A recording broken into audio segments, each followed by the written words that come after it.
Ya está aquí con nosotros Miguel Ponce, el gerente de la Cámara de Importaciones de la República Argentina. Miguel, gracias por venir. Por favor, buen gracias día. a vos, Paulina, buen día. Bueno, primero, ¿cómo está el comercio administrado? Porque uno, por lo que ve, es el importador pide importar cuanto antes para pagar los productos al menor dólar posible y el exportador aguanta todo lo que puede para vender al mejor dólar posible, en esta idea de que la gradualidad de la devaluación lleva a que todos los días el dólar suba un poquito, digamos. Claro, me encanta que vos pongas el acento en lo que impacta en el comercio exterior la existencia de una brecha.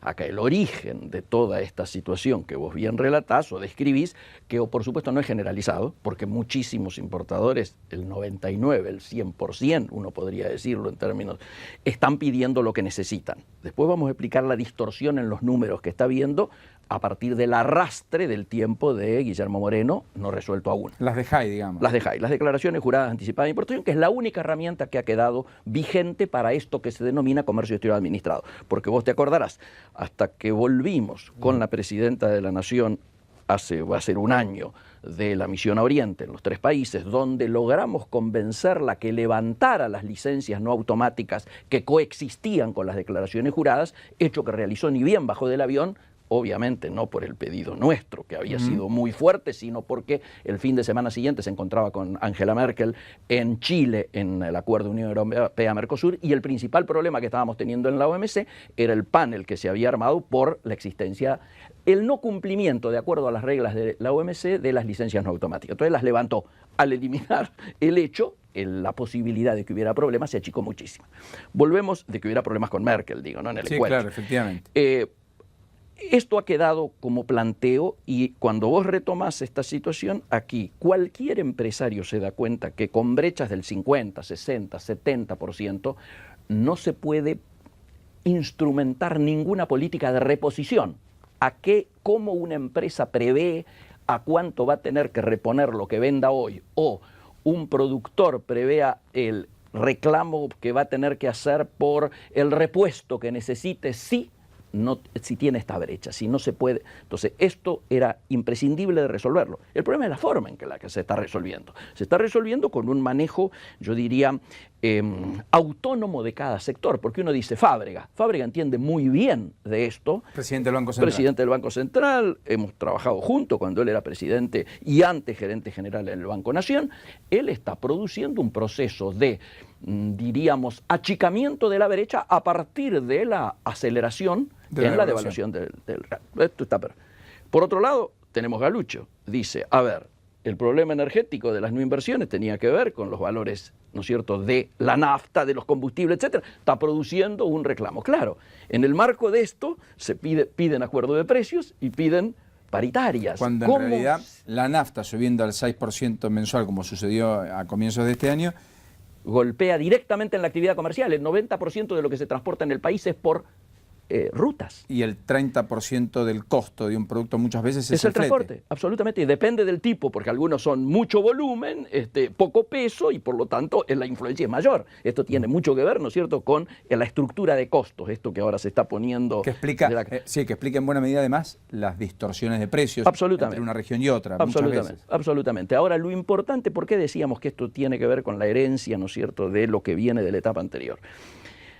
En ese momento, cuando hablábamos de que se levantan las licencias no automáticas, también en ese viaje conseguimos que la presidenta de la Nación, en los debates que tuvimos con ella en cada etapa del viaje, visualizara la posibilidad de utilizar a la importación para la lucha antiinflacionaria. Y vos recordarás, Paulino, lo charlamos contigo, cuando se produce, creo, la primera Semana Santa, que se habían distorsionado los precios, abrió la importación a aquellos productos premium. Entonces nosotros dijimos, esto viene en la buena dirección, en una dirección entendible. Ahora se retoma este tema con lo de los tomates, ¿no es cierto? Desde entonces en adelante no se usó más a la importación para la lucha antiinflacionaria. Y en cambio, yo diría, a partir de ese momento, o desde mitad de año más precisamente, entraron a recrudecer las dificultades para aprobar la única herramienta que queda, como decíamos, que son las declaraciones. Es decir, acá no hay prohibición, hay demora en aprobación, que es distinto. Nadie te dice no podés traer esto. Te dicen, para traer esto hay un determinado tiempo. Hay 5 sectores y estamos hablando de menos de 100 empresas en la Argentina que están trayendo arriba del 80% de lo que se importa. Esos sectores jamás han tenido problemas o han tenido mínimos problemas con las declaraciones juradas. ¿Cuáles son? Energía y minería, las terminales automotrices, no las autopartistas, las terminales, la gente de Tierra del Fuego, la armaduría de Tierra del Fuego, los grandes laboratorios y lo que yo denomino el club de los grandes. ¿Quién es el club de los grandes? Las grandes acerías, ¿no es cierto? Las grandes, para hacer nombres. Acindar. Acindar, Techín, los Arcor, las grandes cadenas de supermercado. Este grupo, llamemos de las grandes, nunca ha tenido problemas. Ellos traen arriba del 85% de lo que se importa hoy. Menos de 1 de cada 7 productos es el resto de los compradores, que son la mayoría pymes. 6.000 empresas donde hay pymes, pequeñas y medianas importadoras, se están peleando a los codazos por el 15% que resta. Esta es la situación. Se administra básicamente, no el otro. Absolutamente, absolutamente. Pero sin embargo... Y que tiene el sobrecosto de el aguantarlo en aduana... No, porque las declaraciones juradas anticipadas de importación utilizan el principio de utilización de información anticipada que está aconsejado por la OMA, la Organización Mundial de Aduana, que para que salga de puerto de origen tenés que tener la aprobación de la DGAI. Entonces no hay gran acumulación. En algunos casos algún loco se larga sin tener la DGAI o porque hay mucha urgencia, porque está muy confiado en que le va a salir y entonces sí queda en los depósitos fiscales o en zona aduanera.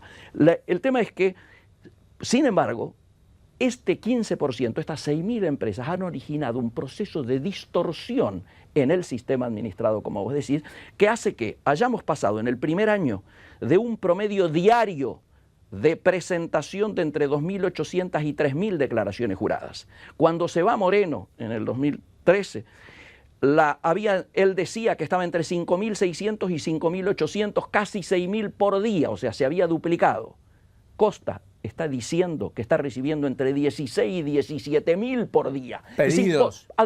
Declaraciones juradas de presentación. Es posible que lo lean, lo observen, lo miren, determinen prioridades. Pero además, si vos sumás todo eso, él mismo lo dice, da arriba de 1,5 veces el PBI nacional. Obviamente esta no es la necesidad de importación que tiene el país. Pero ¿por qué se origina esta gran bola, esta gran nube de presentaciones? Digo nube porque ahora todo va por el sistema, ¿no es cierto?, informático, ya no más personalmente como en tiempo de Moreno, sino que ahora la primera resolución de él fue informatizar esta presentación. Esto se ha producido porque al final, cuando ya el tema estaba muy duro en tiempos de Guillermo Moreno, él permitió en una reunión en la que yo estuve presente que el presidente o la gente de aduana, los despachantes, le dijeran, bueno, al cliente que no le sale, nosotros le decimos que vuelva a presentar y vuelva a presentar y vuelva a presentar. Entonces, para cada necesidad hay 15, 20 DGAI presentadas. La primera tarea que tiene Costa es poder discriminar cuál es la necesidad real de importación que tiene y luego sí, procesado esto que es el reclamo nuestro hubiera sido de que Moreno antes de irse hubiera dejado resuelto todo esto para no que este muchacho no heredara todo lo que Pero pasa que Moreno yo creo que él se sorprendió con la salida. No solo los analistas, yo creo que él también. Es muy posible, es muy posible. Ese mismo Moreno que postergó el viaje a Italia un mes. Es muy posible. Y que anda diciendo, ¿para qué me sacaron si era para esto? Para un nuevo acuerdo de precios, para seguir insistiendo en lo mismo. Es muy posible que tengas razón. Lo hereda a Costa, lo primero que se pone a hacer es tratar de resolver ese asunto, obviamente en el marco de tener que estar atendiendo su prioridad, que era el acuerdo de precios, ¿no es cierto? Sí, tiene claro. Ahora interior y exterior todo junto. Antes no, antes estaba dividido, estaba Paglieri por un lado, Moreno por otro, por más que respondieran políticamente a lo mismo, ¿no es cierto? Pero acá se ha unificado. Entonces la primera tarea obviamente ha sido esta. En paralelo, en el comercio exterior ha estado buscando, y en esto nosotros queremos decir públicamente, nos hemos puesto a disposición para ayudar a, diríamos, determinar, por un lado, cuáles son las necesidades reales de los asociados, particularmente, que tienen demorado hace meses insumos. ¿Hasta cuántos meses? 3, 4, 5, 6 meses. Hay algunos que desde principio del año pasado todavía no importa nada. ¿Y cuáles son los rubros neurálgicos a destrabar rápido, prioritarios? Yo diría, así como te contaba de estos 5 sectores, Sí. El resto se distribuye democráticamente en términos de demora. Obviamente hay urgencias mayores que otras desde el mirado, desde lo social y desde lo político. No puede haber demoras en el campo de la salud. Están faltando reactivos para análisis elementales, están faltando elementos que se utilizan en las clínicas, en los hospitales, todo esto está faltando. Están faltando anteojos de óptica que no se fabrican en el país, no para el sol, Sí, sino claro, para claro. los recetados, ¿no es cierto? Los oftalmológicos. Que por necesidad para ver mejor o para ver, absolutamente. necesitan. Esto no se fabrica en el país y sin embargo está demorado. Están faltando elementos, diríamos, repuestos para todo lo que tiene que ver con artefacto y aparatología que se utiliza en laboratorios, se utiliza en la medicina, pero también en la industria de la alimentación. A veces son equipos muy parecidos, rubros muy parecidos. Todo esto debiera entrar sin problema. Nosotros, vía la gente de Brasil, con la que yo estuve reunido, las 100 empresas más importantes, hubo una gestión, ¿no es cierto?, cuando recién asumió Kichilov y Kapitanich, y vinieron, se reunieron con ellos, con los dos, y se llevaron la promesa de que todo lo que tenía que ver con partes y piezas, insumos, los temas industriales, etcétera, iba a entrar fluidamente. Y que el resto iba a ser esta discusión que se da entre el fabricante nacional y el importado para ver de qué manera. Por ejemplo, calzado, digamos. Por ejemplo, calzado, el famoso modelo ADIMRA que hablan, ¿no es cierto? Es decir, a una suerte de acuerdo tácito de cupos, o sea, los sensibles. Muchos son los llamados denominados sensibles. Para ese otro tercer sector se pensaba, o los brasileros se llevaron la impresión de que iba a haber licencias no automáticas. Bueno, finalmente licencias no automáticas no vuelven. Es lógico, no pueden volver porque la OMC haría problema mayor aún, un problema mayúsculo, si volvieran a coexistir estos dos elementos. Y no están dispuestos, mientras haya las restricciones que está habiendo de divisas, que vos bien decías en tu introducción, no están pensando en levantar las declaraciones juradas, que implicaría aflojar muchísimo el régimen de comercio exterior administrado. O sea, aquello con lo que se especuló para darle un cambio y un vuelco a la política económica respecto a la Administración de Comercio Exterior, no lo ves posible, digamos, claramente. No es que no lo vea posible, creo que estamos en tiempos de transición donde nosotros hasta ahora hemos escuchado ruido, nos falta escuchar las nueces, ver las nueces. Las nueces son las efectividades conducentes, es decir, ver que comienzan a aprobarse todo lo que está pasado, todo lo que está demorado y que tenemos reglas de juego claras, explicitadas de cómo nos vamos a mover de aquí para adelante. Bueno, ni una cosa ni la otra están claras. Todavía no están claras. Creemos que hay... A 2 meses de sentarse porque tenemos... Primero, hubo demasiado tiempo en que el equipo de Costa desembarcara en la Secretaría. Quiero decir, al comienzo entró él agarrando un determinado sector. Empezó a desplazar a la gente de Moreno, pero le dejaron a Beatriz Paglieri allí.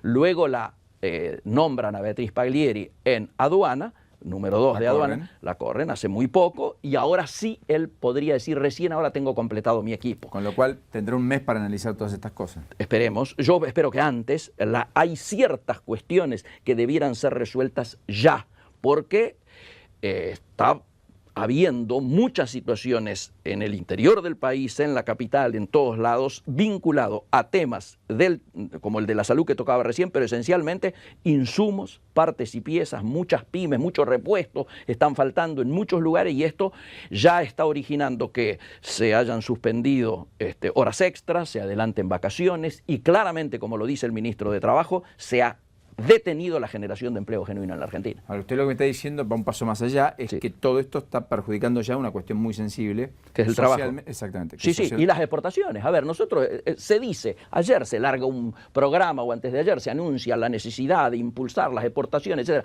Acá hay muchísimas exportaciones, Paulino, que no se han podido complementar porque no llegaron en tiempo y forma los insumos, los bienes de capital necesarios. Es decir, ya esta situación que venimos analizando está perjudicando la exportación. Lo cual es una real paradoja, es decir, necesito divisas, produzco un producto final, para lo cual tengo un componente de insumo extranjero del 20, 30, 40, 50%, no importa. Absolutamente. No me lo dejan importar, por lo tanto no puedo producir el producto final, por lo tanto esos dólares que son menos de los que luego voy a terminar recuperando con el producto final vendido. A eso iba. No. Por centavos, por no liberar, llamémosle así, o autorizar centavos, nos estamos impidiendo la posibilidad de aumentar grandemente nuestras exportaciones, que es muchísimo más, por supuesto. Está ciertamente defraudado, parcial, totalmente. no está defraudado con el entente Capitanich Kicillof, que tuvo este ruido tan virulento esta semana entre desmentidas y corrillos respecto a bienes personales en particular? Bueno, desde la perspectiva del comercio exterior, yo quiero definir la posición. Nosotros estamos con una expectativa esperanzada. Quiero decir, expectativa porque todavía, insisto, no llegamos al punto de que empiecen a aparecer las efectividades conducentes, y esperanzada porque tenemos esperanza de que sin duda el tiempo de Moreno en términos de comercio exterior sea un referente para marcar que determinadas cosas debían ser mejoradas, y esperamos que el nuevo sector que administra, digo, Costa y su equipo, logren rápidamente dar estas respuestas que estamos esperando. En relación a lo macro, obviamente todos queremos que se llegue de la mejor manera posible al 2015, a todos nos gustaría que la sensatez primara en términos de las decisiones políticas y económicas, y nos parece que determinados hechos económicos están empezando a ser demasiado influidos por falta de gerenciamiento en la política. Cuando hemos hablado más de una vez de la baja calidad gerencial con que se administraba el comercio exterior o la economía, tenemos que empezar a decir también que la política no es precisamente el mejor ejemplo de gerenciamiento, diríamos, virtuoso. Quisiéramos que se mejorara esa calidad, y por lo tanto nosotros quisiéramos que lo antes posible este tipo de situaciones como las que vos mencionabas sean resueltas, claramente. Tomate, ¿es necesario importar, sí o no? Yo me acuerdo en los 70 cantábamos una canción cuya estrofa empezaba: ¿qué culpa tiene el tomate? ¿Te acordás? Muchos de los que hoy están en el gobierno también cantaban esta canción. Esta canción se cantaba en los fogones progresistas, ¿no es cierto?, de los 70. Sería importante que se acordaran de eso. El tomate es un emergente, así como en su momento fueron las delicatessen. No es imprescindible, y además lo importante sería que esta velocidad de reacción que han tenido ante una posible faltante de tomate la aplicaran a todo esto que estamos hablando. Es decir, no hay proporción entre salir a solucionar rápidamente el tomate y no salir a traer un reactivo que se utiliza para la elaboración de los cócteles de las personas que están viviendo con VIH, o los que tienen que hacer los análisis prenatales establecidos por ley. Y no están reactivos. Lo último, la ausencia de la presidenta, ¿le preocupa? ¿Le ocupa? ¿Le parece que se requiere de la presidenta, de la voz de la presidenta, y en particular de una mayor presencia pública de la presidenta, o no? Paulina, este es un país presidencialista. A todos nos interesa tener en claro quién manda, y a todos nos interesaría que ejerza de la manera más plena lo que la Constitución Nacional establece. Y nos preparemos para un recambio necesario, establecido por la Constitución, que ya se avisora, y que lleguemos de la mejor manera al 2015. ¿Teme por un vacío de poder? No, me parece que el temor que está habiendo es que haya una situación como la que se ha visto reflejado en este último mes, digamos, ¿no? La crisis energética, y que no se sepa para qué lado atacar, la situación de las policías, ¿no es cierto?, y de la seguridad, o idas, marchas, vueltas y contramarchas en relación a la definición de un impuesto. Digo, me parece que eso es lo que estaría indicando la necesidad de mejorar la calidad, ¿no es cierto?, de gerenciamiento de la política. Gracias, Miguel Ponce, muy gentil. Paulino, el agradecido soy yo. Muy Miguel Ponce, gerente de la Cámara de Importadores de la República Argentina.